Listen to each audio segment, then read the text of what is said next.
দ্বারপ্রান্তে ভারতের অস্ত্র ভান্ডারকে হুমকির মুখে ফেলেছে পাকিস্তান। ভারতের বিমান হামলা ঠেকাতে পাকিস্তান এবার সীমান্তে এনে ফেলেছে TPS-77 multi role radar system, যা ভারতের যুদ্ধ পরিকল্পনায় রীতিমতো ঝড় বইয়ে দিয়েছে। কাশ্মীরের পেহেলগামে রক্তক্ষয়ী বন্দুকধারীদের হামলার পর ভারত যখন চরম প্রতিশোধপরায়ণ মনোভাবে সীমান্তে যুদ্ধের দামামা বাজাচ্ছে, তখন পাকিস্তানও জানিয়ে দিয়েছে এই লড়াই হবে চোখে চোখ, বন্দুকে গুলি আর আকাশে আগুন।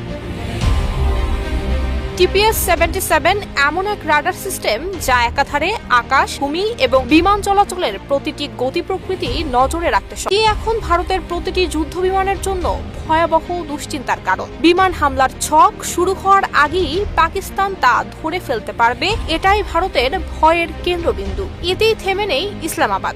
সীমান্ত ঘেঁষে ইলেকট্রনিক ওয়ারফেয়ার ইউনিট মোতায়েন করেছে পাক সেনাবাহিনী। ভারতের ফিরোজপুর সেক্টরের বিপরীতে নজরদারি শক্তিশালী করতে নেওয়া হচ্ছে একের পর এক কড়া পদক্ষেপ। ভারতের প্রতিটি নড়াচড়া এখন পাকিস্তানের নজরে, এটাই এবার বার্তা দিল শেহবাজ শরীফের দেশ।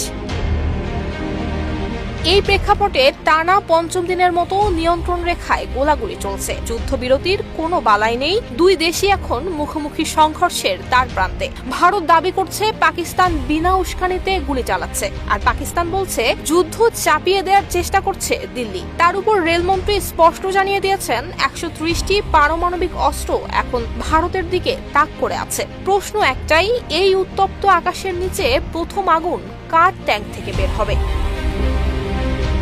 সীমান্তের ওপারে দিল্লি যখন মোদি, রাজনাথ আর সেনাপ্রধানকে নিয়ে জরুরি বৈঠকে ব্যস্ত, তখন সীমান্তের এপারে পাকিস্তানও জানিয়ে দিচ্ছে এই লড়াই একতরফা হবে না। নুসরাত জাহান মেহেক, ঢাকা পোস্ট।